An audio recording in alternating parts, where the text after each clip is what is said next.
அஸ்ஸலாமு அலைக்கும் வரஹமத்துல்லாஹி வபரகாத்துஹு. அல்ஹம்துலில்லா, இறைவனுடைய அருளால் நம்ம திருக்குர்ஆனை தொடர்ந்து ஓதி வரோம். 11வது அத்தியாயமான சூரா ஹூதை நம்ம ஓதுகிறோம். அதில் 55 வசனங்கள் வரைக்கும் நம்ம ஓதியிருக்கோம். அல்ஹம்துலில்லா. இப்போ இறுதியாக இந்த 55வது வசனங்களில் வசனத்தில் என்ன பார்த்தோம் அப்படின்னா, ஹூத் அலைஹிஸ்ஸலாம் தன்னுடைய சமூகத்திடம் நோக்கி, நீங்கள் எல்லாரும் ஒன்று சேர்ந்து எனக்கு எதிராக நடவடிக்கை மேற்கொள்வதில் எந்த குறையும் வைக்க வேணாம், அப்புறம் எனக்கு கொஞ்சம் கூட நீங்கள் அவகாசமும் கொடுக்க வேணாம், உங்களால் என்ன பண்ண முடியுமோ நீங்கள் பண்ணுங்க அப்படின்னு ஹூத் நபி சொல்கிறாங்க. ஸோ இது வரைக்கும் நம்ம பார்த்துருந்தோம். இப்போ இன்றைக்கி வேறு என்னெல்லாம் நடக்குது அப்படின்னு பார்ப்போம். 56வது வசனத்துலேருந்து பாருங்கள். அஊது பில்லாஹி மினஷ் ஷைத்தானிர் ரஜீம். பிஸ்மில்லாஹிர் ரஹ்மானிர் ரஹீம். ரப்பி ஜித்னி இல்மா. இன்னி தவக்கல்து அலல்லாஹி ரப்பி வ ரப்பிக்கும். மா மின் தாபத்தின் இல்லா ஹுவ ஆகிதும் பினாசியத்திஹா. இன்ன ரப்பி அலா சிராத்திம் முஸ்தகீம். இப்போ இன்னி அப்படின்னாவே அந்த இடத்துல ஒரு சத்தியம், ஒரு நிச்சயமாக அப்படின்னு வருதுன்னு அர்த்தம். ஸோ நம்ம சின்ன சின்ன வார்த்தைகள்லாம் நல்லா மைண்டில் பதிஞ்சிருக்கு. எப்படி கால இதெல்லாம் பார்க்குறோமோ, மா இதெல்லாம் பார்த்தோமோ, குல்லு இதெல்லாம் பார்த்தோமோ, அந்த மாதிரி இன்னி அப்படின்னா நிச்சயமாக, அது ஒரு சத்தியம், அது வந்து ஒரு பெர்மனண்ட்டான ஒரு விஷயமாக கருத்தில் எடுத்துக்கோங்க. அப்போ தவக்கல்து, அப்போது நிச்சயமாக நான் என்னுடைய அதிபதியும் உங்களுடைய அதிபதியுமாகிய அல்லாஹ்வையே முழுவதும் சார்ந்திருக்கிறேன். அப்போது இவர் யாரை சார்ந்து இருக்காங்க அப்படின்னா அல்லாஹ்வையே. இன்னும் என்னுடைய அதிபதி உங்களுடைய அதிபதிங்கிறாங்க. நம்ம சொல்கிற மாதிரி அல்லாஹ் வந்து எங்கள் முஸ்லீம் கடவுள் அப்படின்னு சொல்லலை. என்னுடைய அதிபதி உங்களுடைய அதிபதியுமான அரசன். அதாவது யாருடைய பேச்சை கேட்டு நம்ம இன்றைக்கி நம்ம முடிவுகளை எடுக்கிறோமோ அவன். ஸோ அப்படிப்பட்ட அவனாகிய அல்லாஹ்வாகிய அவனையே நான் முழுவதும் சார்ந்திருக்கிறேன் அப்படின்னு சொல்கிறாரு. எந்த உயிரினமானாலும் அதன் குடுமி அவனுடைய பிடியிலேயே உள்ளது. விச் மீன்ஸ் அதன் பிடரி சொல்லுவாங்க இல்லையா. ஸோ எந்த உயிரினமாக இருந்தாலும் அவங்களுடைய ஒட்டுமொத்த நாட்டும் வந்து யார்கிட்ட இருக்குன்னா அல்லாஹ்கிட்ட. ஸோ அவன் கைவசம்தான் உங்களுடைய எல்லாமுமே இருக்குது. நிச்சயமாக என் இறைவன் நேரான வழியில் இருக்கிறான். அப்போ நேரான வழி காமிக்கிறது இறைவன். இப்போ நீங்கள் எந்த இறைவனை ஃபாலோ பண்ணுறீங்க? நீங்கள் போகிற பாதை நேரான வழியில் இல்லை அப்படின்னா வேறு யாரோ ஒரு இறைவனை தான் ஃபாலோ பண்ணுறீங்க. ஸோ அது இங்கே மறைமுகமாக வருது. ஸோ நம்ம எதை கண்ணால் பார்க்குறோமோ அதை மட்டுமே கருத்தில் எடுத்துக்கிட்டு இருக்கக்கூடாது. ஒரு பர்செப்ஷன் நமக்கு புரியும் போது அதனுடைய இன்னொரு பர்செப்ஷனும் இருக்குது அப்படிங்கிறத மனசில் வைக்கணும். அப்போது ஹூத் அலைஹிஸ்ஸலாம் எப்படிலாம் நீங்கள் இருக்கணும், இந்த மாதிரிலாம் மற்றவங்களை நீங்கள் அடக்குமுறை செய்யக்கூடாது அப்படின்னு சொல்லும்போது மக்கள் கேட்காததுனால என்ன பண்ணுறாங்க, சரி ஓகே நீங்கள் என்ன பண்ணுறீங்களோ பண்ணுங்கள், நான் என்னுடைய இறைவன் உங்களுடைய இறைவனான அல்லாஹ்வையே நான் வந்து முழுசும் சார்ந்திருக்கேன், நிச்சயமாக எல்லாருமே அவன் கைவசம்தான் இருக்கும் அப்படின்னு அவர் கூறுறாரு. இதை இறைவன் தன்னுடைய குர்ஆனில் வெளிப்படுத்துகிறான். அடுத்து பாருங்கள். ஃபஇன் தவல்லவ் ஃபகத் அப்லக்துக்கும் மா உர்சில்து பிஹி இலைக்கும் வயஸ்தக்லிஃபு ரப்பி கௌமன் கைரக்கும் வலா ததுர்ரூனஹு ஷைஆ இன்ன ரப்பி அலா குல்லி ஷையின் ஹஃபீத். நீங்கள் புறக்கணித்து கொள்ளுங்கள் எந்த தூது செய்தியுடன் நான் உங்களிடம் அனுப்பப்பட்டேனோ அதனை நான் உங்களுக்கு எடுத்துரைத்து விட்டேன். இனி என் இறைவன் உங்களுக்கு பகரமாக வேறொரு சமுதாயத்தினரை கொண்டு வருவான். நீங்கள் யாதொரு தீங்கும் அவனுக்கு இழைத்திட முடியாது. உறுதியாக என் இறைவன் அனைத்து பொருள்களையும் கண்காணிப்பவனாக இருக்கிறான். அப்போ இவரும் இந்த நபியும் இறைவன் இந்த விஷயங்கள் தான் சொல்லியிருக்கான் அப்படின்னு அந்த செய்தியை எடுத்து வச்சிட்டாரு. நீங்கள் புறக்கணிக்கிறீங்க அப்படின்னா, இப்போ புறக்கணிக்கிறீங்கன்னா அது உங்களுடைய பாருங்கள், புறக்கணித்தால் அதோடைய அரபி வேர்ட் பாருங்கள், ஃபஇன் தவல்லவ். தவக்கல் அப்படின்னா அவங்கக்கிட்ட நான் சேர்ந்துருக்கேன். பட் தவல்லவ் அப்படின்னா விலகுறது. ஸோ அந்த வார்த்தைகள் பாருங்கள். அப்போது இந்த இடத்துல நான் அல்லாவை சார்ந்து இருக்கேன், நீங்கள் அவனை சார்ந்து இல்லை, அவன் சொல்கிற வேலையை நீங்கள் செய்கிறதுக்கு ரெடியாக இல்லை அப்படின்னா இனி உங்கள் பாடு. சொல்ல வேண்டியது என்னுடைய கடமை. ஒருவேளை இறைவன் சொன்ன வேலைகளை நீங்கள் செய்யலை அப்படின்னா உங்களுக்கு பகரமாக வேற ஒரு சமுதாயத்தினரை அவன் கொண்டு வருவான். நீங்கள் யாதொரு தீங்கும் அவனுக்கு இழைத்திட முடியாது. உறுதியாக என் இறைவன் அனைத்து பொருள்களையும் கண்காணிப்பவனாக இருக்கிறான். ஹூது நபி சொல்கிறாங்க. இப்போ இன்றைக்கி நம்மளுடைய நிலைமை பாருங்கள், எல்லா வகையிலையுமே நம்ம என்ன பண்ணுறோம், இஸ்லாம்ங்கிறத மறந்துட்டு அல்லாங்கிறத மறந்துட்டு நம்ம இருக்கிறதன் விளைவு இன்றைக்கி போகிற வரவங்க எல்லாம் நம்மளை காயப்படுத்தக்கூடிய நிலைமையில் இருக்கும். இது ஒரு சோஷியல் ரீதியாக மட்டும் இல்லை, ஒரு தனிப்பட்ட முறையிலையுமே சரி. அல்லான்னு ஒருத்தன் இருக்கான், அவனுக்கு நான் வேலை பார்க்குறேன் அப்படிங்கிற ஒரு எண்ணம் இருந்தால் சின்ன சின்ன விஷயத்துக்கும் நம்ம மனம் கலங்கி நிற்போமா? ஆனால் இன்றைக்கி என்ன பண்ணிக்கிட்டு இருக்கோம், அற்ப விஷயத்தெல்லாம் நினச்சி மனம் கலங்கி மனம் நொந்து வேதனையோடு சுற்றிக்கிட்டு இருக்கோம். இது ஒரு ஷார்ட்டாக வச்சு நான் டிப்ரெஷனில் இருக்கேன், நான் கவலையில் இருக்கேன் அப்படின்னு சொல்லிட்டு இருக்கிற வேலையும் செய்யாமல் இருக்கோம். நடக்குதா இல்லையா? அப்போது அல்லாஹ்க்காக நீங்கள் செய்யுங்க. அதை செய்யலைன்னா நான் சொல்ல வேண்டியது என் கடமை. இந்த குரானில் இருக்குது. இப்போ அதே நிலமை தான் நமக்கும். குரானை அல்லாஹ் காமிச்சிட்டான், நபியுமே வாழ்ந்துட்டு போயிட்டாங்க, எல்லாமே இன்றைக்கி ஃபிங்கர் டிப்பில் இருக்குது. அந்த காலத்துலையாவது யாராவது ஒருத்தவங்க சொன்னால் தான் தெரியும். ஆனால் இன்றைக்கி அப்படி இல்லை.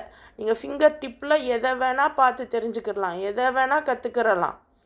அப்படி இருக்கும்போது இறைவனை நம்ம மறுக்கிறோம், இறைவன் சொன்னதை நம்ம மறுக்கிறோம் அப்படின்னா அவன் எல்லாத்தையும் பார்த்துட்டு தான் இருக்கான். யாரும் அல்லாஹ்க்கு அநீதி இழைத்திட முடியாது அப்படிங்கிறத இங்கே குறிப்பிட்றான். அடுத்த ஆயத்து பாருங்கள். வலம்மா ஜாஅ அம்ருனா நஜ்ஜைனா ஹூதம் வல்லதீன ஆமனு மஅஹு பிரஹ்மத்தின் மின்னா வனஜ்ஜைனாஹும் மின் அதாபின் கலீத். பிறகு நம்முடைய கட்டளை வந்தபோது நாம் நமது அருளால் ஹூதுக்கும் அவருடன் நம்பிக்கை கொண்டிருந்தவர்களுக்கும் ஈடேற்றம் அளித்தோம், மேலும் கடுமையான வேதனையிலிருந்து அவர்களை காப்பாற்றினோம். அப்போது அல்லாவை மாறு செய்கிறவங்க, அல்லாவை மறுக்கிறவங்க, அவங்களுக்கு எவ்வளோ பெரிய தண்டனை பாருங்க, கடுமையான வேதனை. ஸோ கடுமையான வேதனையில் இருந்து ஹூது நபியையும் அவரோட யார் நம்பிக்கை கொண்டிருந்தாங்க அவங்களுக்கு மட்டும் ஈடேற்றம், ஒரு விடுதலை கிடச்சிருக்கு. மற்றவங்க அல்லாஹ்க்கு யார் மாறு செஞ்சாங்களோ அவங்களுக்கு அந்த தண்டனை இறங்கியிருக்கு. அதை இங்கே குறிப்பிட்றான். ஹூத் அலைஹிஸ்ஸலாமா தானே சொல்கிறாரு, நீங்கள் அல்லாஹ்க்கு மாறு செஞ்சீங்கன்னா அல்லாஹ் உங்களை நீக்கிட்டு வேற ஒரு சமூகத்தை கொண்டு வருவான் அப்படின்னு. ஸோ அதுதான் அங்கே நடந்திருக்கு. ஏன் ஒவ்வொரு நபிமார் தன்னுடைய சமூகத்தின பேசினதையெல்லாம் அல்லாஹ் இங்கே நமக்கு காமிக்கணும் அப்படின்னா, எல்லா சமூகமும் இப்படி தான் வரம்பு மீறக்கூடியவர்களாக படைத்தவன் இறைவன் இருக்கும்போது இறைவன் சொன்னதை கேட்காம யாரோ ஒருத்தவங்க சொல்கிறத கேட்டுக்கிட்டு இருக்கோம். இப்போ நமக்கும் நம்ம லைஃப்பில் எந்த முடிவாக வேணால் இருக்கட்டும், எந்த செயலாக வேணால் இருக்கட்டும், யாரோ ஒருத்தவங்க சொன்னதை தான் நீங்கள் செய்கிறீங்க. எந்த மனிதனும் தன்னுடைய சுய சிந்தனையோட ஒரு முடிவெடுக்கிறானா அப்படின்னா இல்லவே இல்லை. அப்போது யாரோ ஒருத்தவங்க சொல்கிறத தான் நம்ம செய்கிறோம். அப்படி யார் சொல்கிறாங்களோ அந்த சொற்கள், அந்த எண்ணங்கள், அந்த ரூட் திங் அல்லாஹ்கிட்ட இருந்து வருதா, நேரான வழியில் இருக்கா? ஏன்னா நேரான வழியில் தான் அல்லாஹ் இருக்கான். நேரான வழியில் யார் எது சொன்னாலும் அது அல்லாஹ்கிட்டேருந்து வருது. நேரான வழி இல்லை, அதுக்கு மாற்றமாக வருது அப்படின்னா அந்த பர்பஸ் தஜ்ஜால் கிட்டேருந்து வருது. இதை மட்டும் நம்ம மைண்டில் கரெக்டாக புரிஞ்சுக்கிறணும். ஏன்னா தஜ்ஜால் அப்படிங்கிறவன் அல்லாஹ்க்கு நிகராக தன்னை போர்ட்ரே பண்ணிக்கிட்டு நிற்கிறான். அல்லாஹ் தான் இந்த உலகத்தையுமே ஆட்சி செய்யக்கூடியவன். அல்லாஹ் தான் இந்த உலகத்தோட அரசன். ஆனால் தன்னை ஒரு அரசனாக அவன் நினைக்க பார்க்குறான். தி ஒன் வேர்ல்ட் ஆர்டர், ஒரே மக்கள், ஒரே உலகம், ஒரே கடவுள் அப்படிங்கிறது தஜ்ஜால் கொண்டு வரணும்னு நினைக்கிறான். இப்போ இது இன்னைக்கிலேருந்து ஆரம்பித்தது இல்லை, நூஹு காலத்தில் இருந்தே இருக்குது இந்த விஷயம். ஸோ அதனால தான் ஒவ்வொரு காலத்துலேயும் அல்லாஹ்வை நிராகரிச்சுக்கிட்டு தான் இருந்தாங்க. இப்போ இன்னும் மாற்றம் செஞ்சுக்கிட்டு தான் இருந்தாங்க அப்படின்னு அல்லாஹ் நமக்கு குறிப்பிட்டு காமிச்சிட்டே வரான். கண்டிப்பாக அவங்கள நான் நீக்கிட்டு வேறு ஆட்களை நான் கொண்டு வந்திருக்கேன்னு காமிக்கிறான். ரைட். வதில்க ஆதுன் ஜஹது பி ஆயாத்தி ரப்பிஹிம் வ அஸவ் ருசூலஹு வ தப்பஉ அம்ர குல்லி ஜப்பாரின் அனீத். இவர்கள்தாம் ஆதினத்தவர். இவர்கள் தம் இறைவனின் சான்றுகளை மறுத்தார்கள், அவனுடைய தூதர்களின் அழைப்பையும் ஏற்கவில்லை. மேலும் சத்தியத்துக்கு எதிரியான கொடுங்கோலர்கள் ஒவ்வொருவரின் கட்டளையையும் பின்பற்றி கொண்டிருந்தார்கள். இப்போ விஷயம் என்னன்னு பாருங்க, ஒரு சமூகம் ஏன் அழிக்கப்படுது? இப்போ இந்த ஆது சமூகத்தை பற்றி அல்லாஹ் பேசுகிறான். இந்த ஆது சமூகம் என்ன பண்ணுது? அல்லாஹ்வுடைய சான்றுகள் எல்லாத்தையும் மறுக்கிறாங்க. தூதர்கள் நீங்கள் நடுநிலையாக இருங்க, நீதியாக இருங்க, எல்லாரும் ஒரே நிலைமையில் இருங்க, ஒருத்தருக்கு ஒருத்தர் அடக்குமுறைக்கு ஏற்படுத்திக்காதீங்க அப்படின்னு நல்ல விஷயங்கள் சொல்லும்போது ஏற்றுக்காமல் சத்தியத்துக்கு எதிரியான கொடுங்கோலர்கள். அப்போது இன்றைக்கும் நம்ம என்ன பண்ணுறோம்? அப்போ ஏன் அல்லாஹ் அதெல்லாம் சொல்லி காமிக்கிறான்னா அதெல்லாம் நமக்கும் தான். இன்றைக்கி யார் யார் பேச்செல்லாம் கேட்குறோம்? இந்த தலைவர், அந்த தலைவர், இன்ஃபேக்ட் பொலிட்டிக்கல் லீடர்ஸாக இருக்கட்டும், ஸ்பிரிச்சுவல் லீடர்ஸாக இருக்கட்டும், மத தலைவர்களாக இருக்கட்டும், அவங்களுக்கு தோணுறத அவங்க செய்கிறாங்கல்ல. இப்போ அதை ஃபாலோ பண்ணிக்கிட்டு நம்மளும் பின்னாடி போகிறோம்ல. குரானை கையில் எடுக்கலைல்ல, குரானில் என்ன இருக்குதுன்னு நம்ம பார்க்கலல்ல. அப்போது இந்த மாதிரி அல்லாஹ்வுடைய அழைப்பையும் அல்லாஹ்வுடைய தூதர்களுடைய அழைப்பையும் ஏற்காமல் சத்தியத்துக்கு எதிரியான கொடுங்கோலர்கள். அப்போது யாரெல்லாம் நேரான வழி இல்லாமல் கோணலான, தவறான, முட்டாள்தனமான, ஒருதலைபட்சமான வழியை காமிக்கிறாங்களோ அவங்க சொல்படி நம்ம போகிறோம் அப்படின்னா நம்ம யாரை ஃபாலோ பண்ணுறோம்? தஜ்ஜாலை. அப்போது இந்த மாதிரியான கொடுங்கோலர்கள் ஒவ்வொருவரின் கட்டளையையும் நீங்கள் ஃபாலோ பண்ணாதீங்க. அதாவது அந்த ஆது சமூகத்தினர் ஃபாலோ பண்ணிகிட்டு இருந்தாங்க அப்படின்னு இறைவன் சொல்கிறான். ரைட். அடுத்த ஆயத்து பாருங்கள். வ உத்பியூ ஃபி ஹாதிஹி துனியா லஅனதம் வ யௌமல் கியாமா அலா இன் ஆதன் கஃபரு ரப்பஹும் அலா புதல் லி ஆதின் கௌமி ஹூத். இறுதியில் இவ்வுலகிலும் அல்லாவின் சாபத்திற்கு அவர்கள் ஆளானார்கள், மறுமை நாளிலும் அல்லாவின் சாபத்திற்கு ஆளாகுவார்கள். தெரிந்து கொள்ளுங்கள், ஆதி இனத்தவர்கள் தம் இறைவனுக்கு மாறு செய்தார்கள். தெரிந்து கொள்ளுங்கள், தூக்கி எறியப்பட்டார்கள். ஹூதுடைய சமுதாயத்தினரான ஆது மக்கள். அப்போது இவங்க அல்லாஹ்க்கு மாறு செஞ்சாங்க, அதே மாதிரி சத்தியத்துக்கு பதிலாக அசத்தியத்தை ஃபாலோ பண்ணாங்க அப்படின்னு சொல்கிறான்ல. சொல்லும்போது மெயின் விஷயம் நீங்கள் நோட் பண்ணுங்கள், அவங்க என்ன பண்ணிகிட்டு இருந்தாங்க? கொடுங்கோலான தலைவர்களை ஃபாலோ பண்ணாங்க. அப்போது இன்றைக்கும் சரி, நம்மளுடைய பழைய வரலாறுகளும் சரி என்ன சொல்லுது? இந்த மக்கள் முட்டாள்தனமாக ஒருத்தவங்களை ஃபாலோ பண்ணக்கூடியவர்களாக இருக்கிறாங்க. அதுவும் மிக முக்கியமாக நல்லவங்களை ஃபாலோ பண்ணுறாங்களோ இல்லையோ, கெட்டவங்களை நல்லபடியாக ஃபாலோ பண்ணுறாங்க இல்லையா? அப்போ அந்த மாதிரி இருந்த ஆது சமுதாயத்தை அல்லாஹ் தூக்கி எறிஞ்சிருக்கான். அப்போ நம்ம ஏமாத்துறோம். சிந்திச்சு பாருங்கள். அப்போ நம்ம யாரை ஃபாலோ பண்ணணுங்கிறத சிந்திச்சு பாருங்கள். சிந்தனைக்கு கொண்டு வாங்க. உங்களை நீங்கள் நிதானமாக வச்சுருந்தா மட்டும்தான் நீங்கள் யாரை ஃபாலோ பண்ண போகிறீங்கிறத நீங்கள் முடிவு பண்ண முடியும். So be aware. நீங்கள் யாரையெல்லாம் ஃபாலோ பண்ணுறீங்களோ, யார் சொல்கிறதையெல்லாம் கேட்குறீங்களோ, அது உங்கள் பெற்றோராக இருக்கலாம், உங்களுடைய கணவனோ மனைவியாகவோ இருக்கலாம், குழந்தைகளாக இருக்கலாம், சொந்தக்காரவர்களாக இருக்கலாம், நண்பர்களாக இருக்கலாம், யாராக இருந்தாலும் அவர்களுடைய கொள்கை என்னன்னு சிந்திங்க. அவங்களுடைய வார்த்தைகள் உங்களை எதை நோக்கி கொண்டு போகுதுங்கிறத சிந்திங்க. அந்த விஷயங்கள் நல்வழியாக இருந்தால், நேரான வழியாக இருந்தால் இறைவன்கிட்ட இருந்து வந்தது. ஒருவேளை அந்த விஷயங்கள் கொஞ்சம் கோணலாகவோ அல்லது ஒருதலை பட்சமாக இருந்தாலோ அல்லது முட்டாள்தனமாக இருந்தாலோ அது இறைவனிடமிருந்து வரலை. அந்த மாதிரி கொடுங்கோலான முட்டாள்தனமான இன்னும் மனசாட்சியே இல்லாமல் இருக்கக்கூடிய அந்த வார்த்தைகள், அந்த எண்ணங்கள் வேறு ஒரு தஜ்ஜாலிடமிருந்து வேறு ஒரு இறைவன் அப்படின்னு நீங்களாக உருவாக்கிக்கிட்டதுலேருந்து வருது. ஸோ இதை நம்ம புரிஞ்சுக்கிறணும். இப்போ நமக்கு ஓரளவு அந்த தஜ்ஜாலுடைய விஷயங்கள் கண்ணுக்கு நம்ம புலப்படுது. ஸோ அதனால் ஏன்னா இன்றைக்கி நம்ம அந்த பீரியடில் தான் இருக்கோம். ஒன் வேர்ல்டு ஆர்டரை நோக்கி தான் நம்ம போய்கிட்டு இருக்கோம். ஸோ அதனால் எந்த அளவுக்கு முடியுமோ அந்த அளவுக்கு நீங்கள் பகுத்தறிய முற்படுங்க.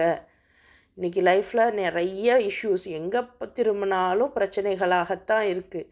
யாருமே சிந்திக்க முடியாத ஒரு சிச்சுவேஷனில் தான் நம்ம இருக்கோம். ஆனாலும் வரக்கூடிய காலங்கள் இன்னும் மோசமாக போகலாம். இருந்தாலும் நீங்கள் நிதானமாக குரானை கொண்டு உலகத்தை பாருங்கள். குரானை விட வேறு எந்த புத்தகமும் உங்களுக்கு உலகத்தை காமிக்காது. சரியா? இப்போ ஹூதுடைய சமூகம் தூக்கி எறியப்பட்டதாக இறைவன் இங்கே குறிப்பிட்றான். அடுத்த ஆயத்து பாருங்கள். வஇலா சமூத அஹாஹும் சாலிஹன் காலயா கௌமி உபுதுல்லாஹ மாலக்கும் மின் இலாஹின் கைரு ஹுவ அன்ஷஅக்கும் மினல் அர்தி வஸ்தஅமரக்கும் ஃபீஹா ஃபஸ்தக்ஃபிரஹு சும்ம தூபு இலைஹ் இன்ன ரப்பி கரீபும் முஜீப். இப்போ அடுத்து சமூது கூட்டம். இப்போ இவங்க சகோதரர், இவங்கக்கிட்ட சாலிகை நம்ம அனுப்பணும். இப்போ இவங்களுடைய சகோதரர், இவங்க கூட இருந்த ஒரு சகோதரரை நம்ம அனுப்பணும், சாலிகு. அவர் சொல்கிறாரு, என் சமூகத்தினரே, அல்லாவுக்கு அடிபணியுங்க. அவனை தவிர உங்களுக்கு வேறு இறைவன் இல்லை. அவன்தான் உங்களை பூமியிலேருந்து படைத்தான், மேலும் அதில் உங்களை வாழ செய்தான். எனவே அவனிடம் மன்னிப்பு கோருங்கள், பின்னர் அவன் பக்கம் நீங்கள் மீளுங்கள். திண்ணமாக என் இறைவன் அருகில் இருக்கிறான், பிரார்த்தனைகளுக்கு பதிலளிப்பவனாக இருக்கிறான். அதே மாதிரி சாலிஹ் நபியும் வராரு. அவரும் அந்த சமூகத்துக்கிட்ட என்ன சொல்கிறாரு, நீங்கள் இதுவரைக்கும் ஏதோ செஞ்சிட்டீங்க, பரவாயில்ல கயிர், நீங்கள் அல்லாஹ்கிட்ட மன்னிப்பு கேட்டு அவன் பக்கம் மீளுங்க. நீங்கள் என்ன கேட்டாலும் அவனுக்கு காதில் விழுவும், அவன் அதுக்கு பதிலளிப்பான் அப்படின்ற அந்த விஷயத்தை இங்கே சாலிகளை அல்லாஹ் பாருங்கள். ஃபஸ்ட்டு நூஹ் அலைஹிஸ்ஸலாம் பேசுகிறான், அப்புறம் ஹூத் அலைஹிஸ்ஸலாம் பேசுகிறான், அடுத்து சாலிஹ் அலைஹிஸ்ஸலாம் பேசுனதை பேசுகிறான். ஸோ இவங்க ஒவ்வொருத்தர்கிட்ட இருந்தும் நமக்கு பாடங்கள் நிறைய இருக்குது. அதே மாதிரி அவங்களோட ஒட்டுமொத்த ஹிஸ்ட்ரியையுமே இங்கே கொடுக்கல, நமக்கு எங்கே பாடம் இருக்கோ அதை மட்டும் கொடுக்குறான். ஸோ முடிஞ்ச அளவு இதை நம்ம தொடர்ந்து ஓத கொஞ்சம் புரிஞ்சுக்க இன்னும் நமக்கு நிறைய பெனிஃபிட்ஸ் இருக்கும். ஸோ இது ஒரு பேசிக்கான வகுப்புங்கிறதுனால எவ்வளோ தூரம் நம்மளால் புரிஞ்சுக்க முடியுதோ புரிஞ்சுக்கங்க.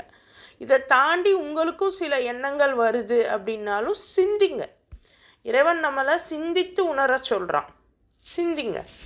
அப்போது சாலிஹ் சொல்கிறாரு, அல்லாஹ் தான் உங்களை பூமியிலேருந்து படைச்சான். ஸோ அந்த க்ரியேஷன், ஏன் க்ரியேஷனை பற்றி பேசணும்? ஏன்னா இதே க்ரியேஷனை வச்சு தான் இன்றைக்கி எத்தனை பேர் நம்மளுடைய வாழ்க்கையில் விளையாடுறாங்க. இன்றைக்கி ஒரு கம்பெனி முதலாளி சொல்கிறாரு, என்னால் தான் நீங்கள் சாப்பிட்றீங்க, என்னால் தான் நீங்கள் உயிர் வாழ்கிறீங்கிற லெவலுக்கு ஒரு கம்பெனி முதலாளியாக இருக்கட்டும், ஒரு அரசியல் கட்சி தலைவராக இருக்கட்டும், அல்லது வீட்டில் உள்ள மாமனார் மாமியாராக இருக்கட்டும், அம்மா அப்பாவாக இருக்கட்டும், எல்லா இடங்கள்லையும் நம்மளை விட ஹையராக இருக்கிறவங்க என்னமோ அவங்க படைச்சது அவங்களோட தயவில் தான் நம்ம இருக்கிறதாக நினச்சிக்கிறாங்க. இல்லை நம்மளுடைய தயவில் தான் கீழே உள்ளவங்க இருக்காங்கன்னு நம்ம நினச்சிக்கிறோம். உண்மையிலேயே படைத்தவன் அல்லாஹ். பூமியிலேருந்து நம்மளை படைச்சிருக்கான். வாழ செய்கிறதும் அவன்தான். நம்மளுடைய லைஃப்பும் நமக்கான வாழ்வாதாரமும் அவன்தான் தரான். அப்போ அவனை விட்டுட்டு யார் பேச்செல்லாம் கேட்டுட்டு நீங்கள் இருந்தீங்களோ, இனி அப்படி இருக்காதீங்க. அவன்கிட்ட மன்னிப்பு கேட்டு அவன்கிட்டயே போங்க. நிச்சயமாக இறைவன் உங்கள் பக்கத்தில் தான் இருக்கான். நீங்கள் என்ன கேட்டாலும் உங்களுக்கு அவன் பதிலளிக்கக்கூடியவனாக இருக்கான் அப்படின்னு சாலிஹ் நபி அவங்களுடைய கூட்டத்தினர்கிட்ட பேசுகிறாங்க. அடுத்து பாருங்கள். காலு யா சாலிஹு கது குன்த ஃபீனா மர்ஜுவன் கப்ல ஹாதா அதன்ஹானா அன் நஅபுத மா யஅபுது ஆபாஉனா வ இன்னனா லஃபி ஷக்கிம் மிம்மா தத்ஊனா இலைஹி முரீப். அதற்கு அவர்கள் கூறினார்கள், சாலிஹே, இதற்கு முன்போ எங்களின் பெரும் எதிர்பார்ப்புகளுக்கு உரியவராய் எங்கள் மத்தியில் இருந்தீர். இப்போதோ எங்கள் மூதாதையர் வணங்கி கொண்டிருந்த கடவுள்களை நாங்கள் வணங்குவதை விட்டு எங்களை தடுக்கிறீரே. மேலும் நீர் எந்த நெறியின் பக்கம் எங்களை அழைக்கிறீரோ அது பற்றி கடும் சந்தேகத்திலேயே நாங்கள் இருக்கிறோம். அது எங்களை பெரும் மனக்கலக்கத்தில் ஆழ்த்தியுள்ளது.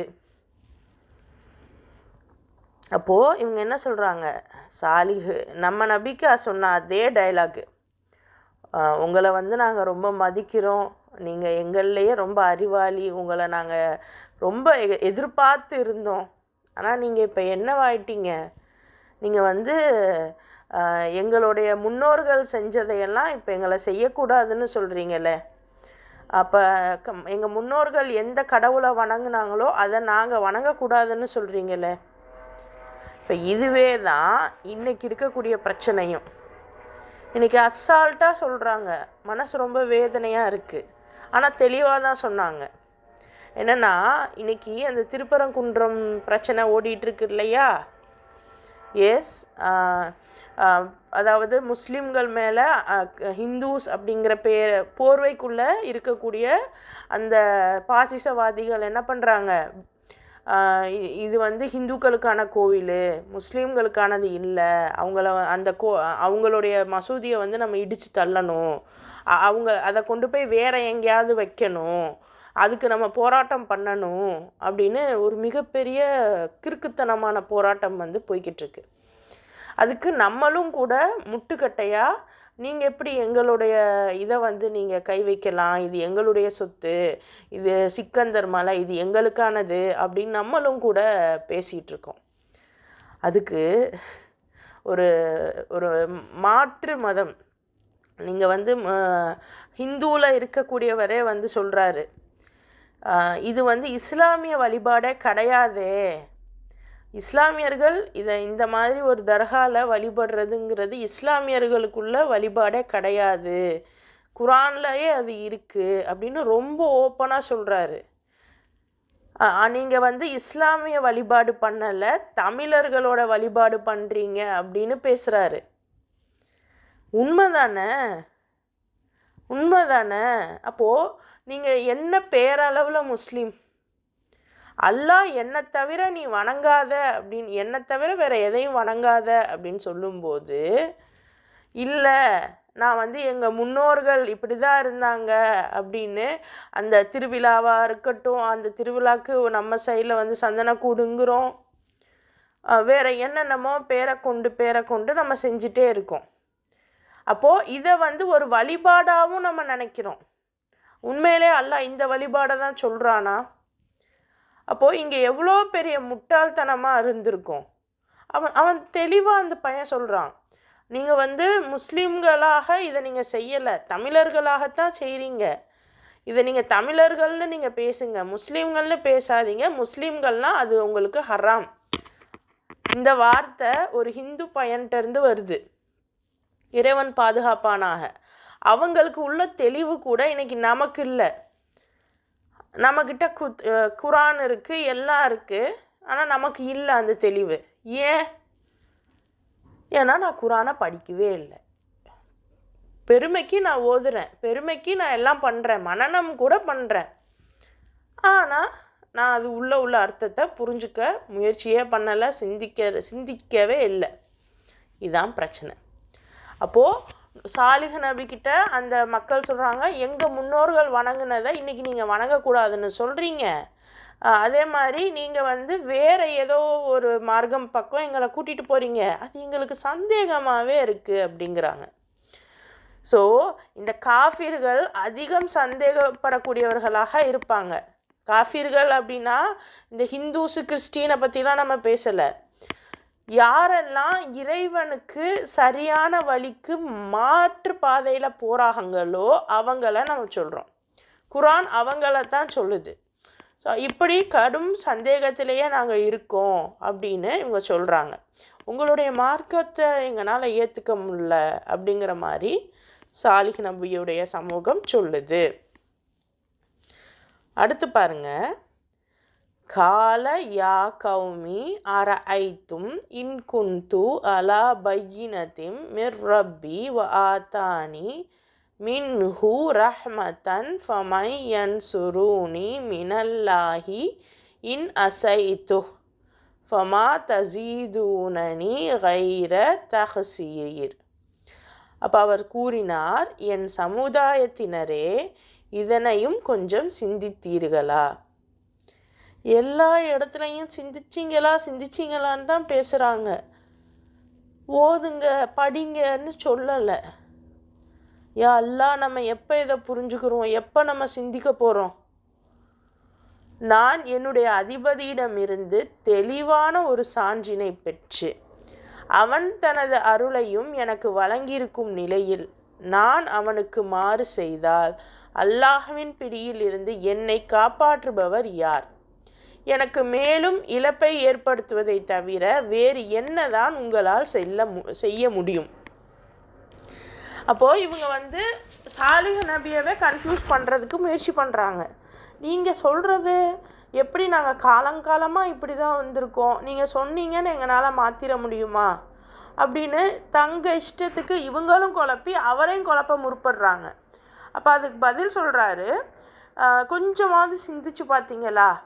அல்லாஹ் எனக்கு தெளிவான சான்று சொல்லிட்டான், தெளிவான விஷயங்களை, தெளிவான செய்தியை எனக்கு சொல்லிட்டான். ஆயத் அப்படின்னா சான்று சொல்லலாம், செய்தி சொல்லலாம், வஹி சொல்லலாம், எல்லாமே அதே தான். அப்போது அவனுடைய அருளையும் எனக்கு கொடுத்துருக்கான். இப்போ இந்த நிலையில் அவனுக்கு நான் எப்படி மாறு செய்வேன்? நீங்கள் பண்ணுறதெல்லாம் பார்த்தா அல்லாஹ் என்னை ரொம்ப பிடிப்பான் போல. அல்லாஹ்கிட்டேருந்து என்னை யார் காப்பாற்ற போகிறா? ஏன் இவ்வளோ இழப்பை ஏற்படுத்துறதுக்கு நீங்கள் முற்படுறீங்க அப்படின்னு கேட்குறாரு. அப்போது அந்த அளவுக்கு நபிமார்கள் அல்லாஹ்க்காக பயந்து நடுங்கியிருக்காங்க. நம்ம அல்லாஹ் சொல்லி தான் அனுப்புகிறான். உங்களுக்கு ரொம்பலாம் கடமை இல்லை, நீங்கள் சொல்லுங்கள், கேட்குறது கேட்காததை அவங்க விருப்பம் அப்படின்ட்டான். அப்படி இருந்தும் இந்த நபிமார்கள் எல்லாம் அல்லாஹ்க்காக பயந்து அவங்களுடைய வேலையை 200% செய்கிறாங்க. ஆனால் நம்ம என்ன பண்ணோம்? அல்லாஹ்க்கு பயப்படுறதை விட சாதாரண மக்களுக்கு பயப்படுறோம். உண்மைதான், அல்லாஹ்வை விட சாதாரண மக்களுக்கு பயப்படுறோம். இவங்க இது சொல்கிறாங்க, அது சொல்கிறாங்க. சரி, இவங்க சொல்கிறாங்கன்னு நீங்கள் கேட்குறீங்களே, இவங்களுக்கு யார் சொல்லி வந்துச்சு? ஸோ இப்படி பார்த்தீங்கன்னா கடைசியில் அது ஒவ்வொரு செயினாக நீங்கள் போய் பார்த்தீங்கன்னா கடைசியில் தஜ்ஜால்கிட்ட போய் நிற்கும். ஷைத்தான் தான் இதெல்லாம் தூண்டி விடுறான்னா கூட ஷைத்தானும் யாருக்கு கீழே வேலை செய்கிறான்? அல்லாஹ் ஷைத்தானை போய் எனக்காக நீ வேலை செய்யன்னு சொல்ல போகிறானா? ஷைத்தானுக்கும் அல்லாஹ்க்கும் ஏதாவது டைரக்ட் சண்டை இருக்கா? ஷைத்தானுக்கும் மனிதனுக்கும் தான் சண்டை. அப்போ மனிதனுக்கு மேலே அவனுடைய தலைவன் அல்லாஹ். இப்போ இங்கே ஷைத்தானுக்கு யார் தலைவனாக இருக்கான்?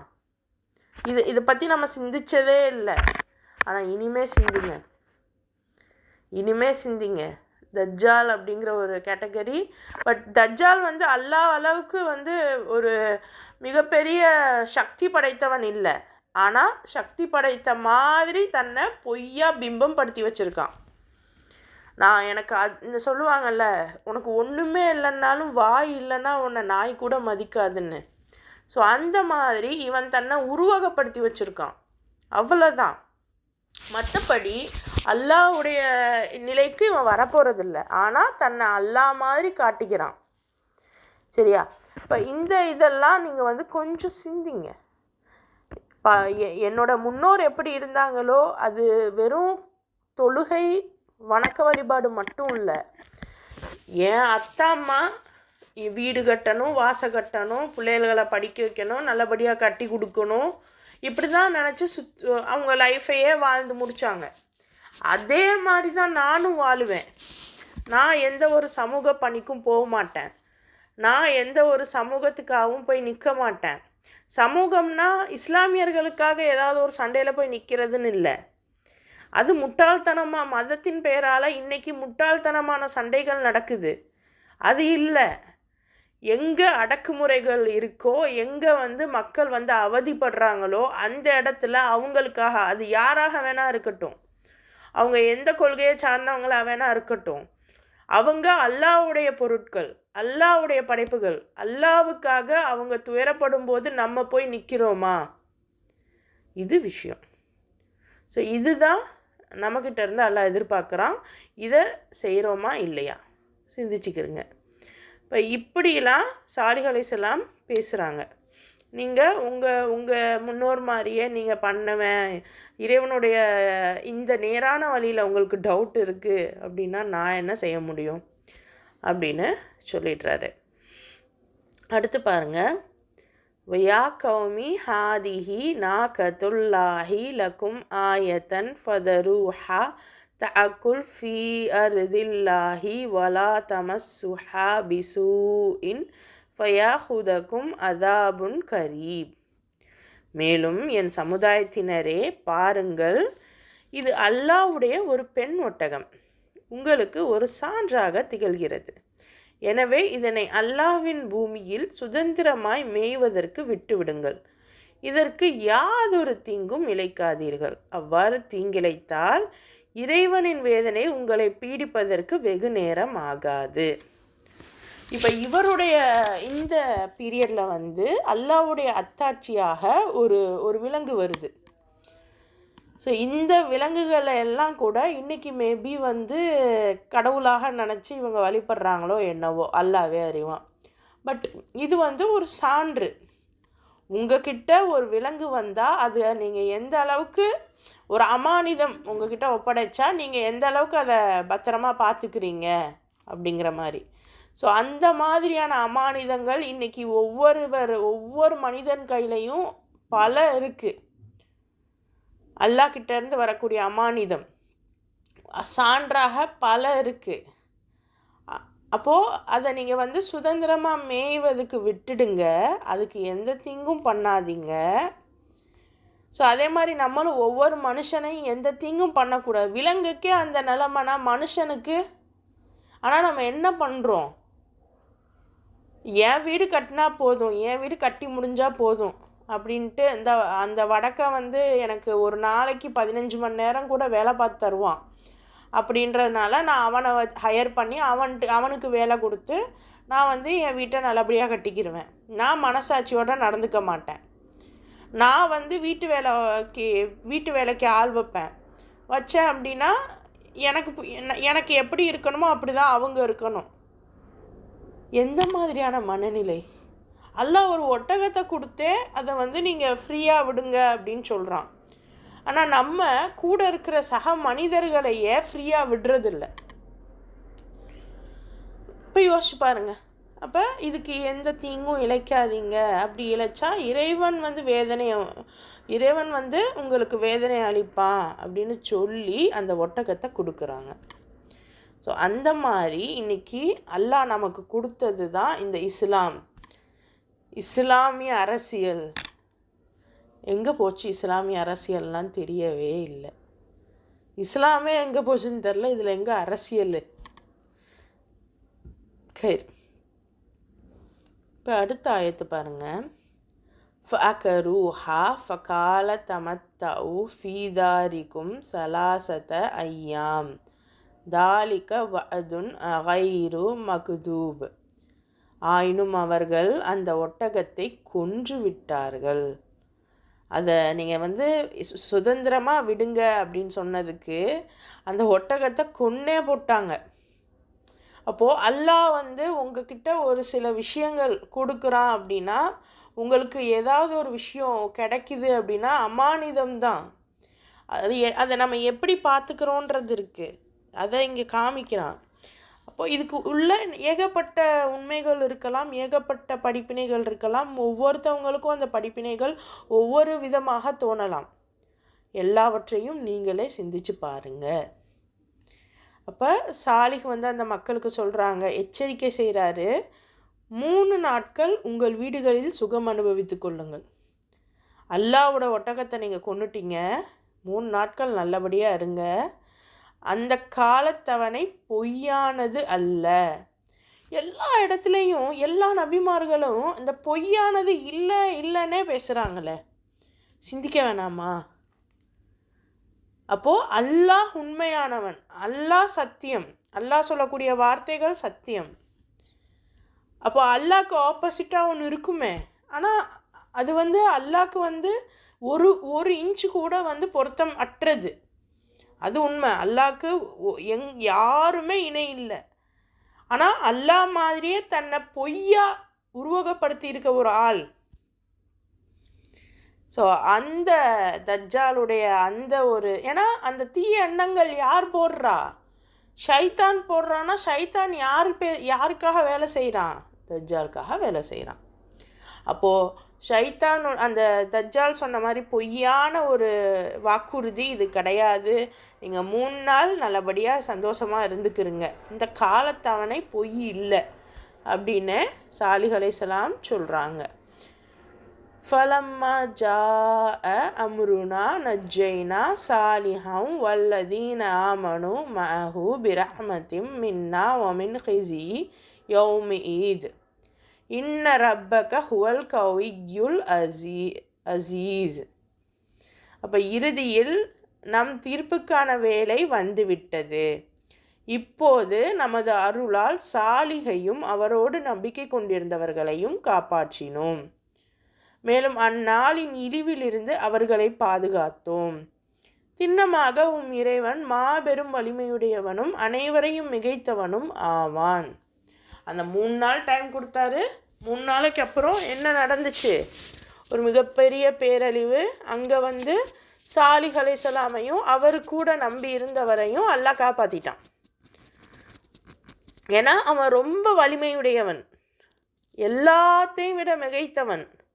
ஆனால் எந்த மக்கள் ஷைத்தானுடைய பேச்சை கேட்டு, ஷைத்தான் தஜ்ஜாலோடைய பேச்சை கேட்டுட்டு சுற்றுறாப்புல, அப்போ அந்த பொய்யான வாக்குறுதியை நம்பி இருந்த மக்கள் என்ன ஆனாங்க பார்ப்போம். இன்ஷா அல்லாஹ் என்ன ஆனாங்கங்கிறத அடுத்ததில் பார்க்கலாம். இது வரைக்கும் நம்ம இன்றைக்கி பார்த்துருக்கோம். அல்ஹம்துலில்லாஹ். மீதி வசனங்களை இன்ஷா அல்லாஹ் நாளைக்கு பார்க்கலாம்.